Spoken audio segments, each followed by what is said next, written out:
Yo, what is going on, guys? Drake here with the UnlockBoot official YouTube channel. Today we have a tutorial for you guys for how to fix the SIM not supported screen that shows up on your iPhone whenever you try to put in a different SIM card from a different network. So this happens if your phone is factory locked or carrier locked, and that means that your phone is currently only being able to use on one network. However, with the product and tutorial that I have in this video, we'll be able to fix both of those problems, so let's get right into it. So to start off, you will need the UBSIM 12 card.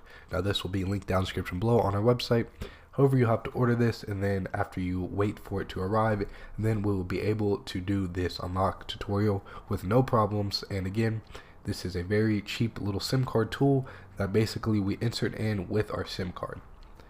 Anyways, once we actually have the card in hand and are ready to go, the only thing that you have to do is, like I said, put the UB SIM card in the bottom of the SIM card tray, and then put your other SIM card on top of it.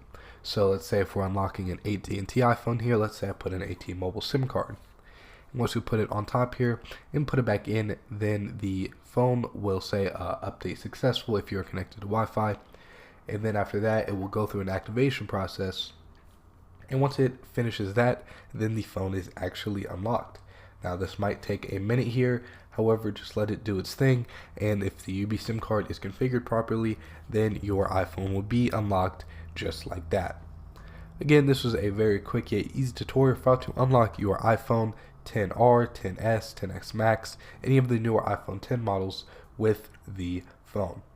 Again, using the UB SIM card, very easy and very fast. If you guys did enjoy the video, please be sure to leave us a thumbs up on the UnlockBoot YouTube channel. We'd greatly appreciate it. And signing off, this is Drake with UnlockBoot. I'll catch you guys in the next video. Peace.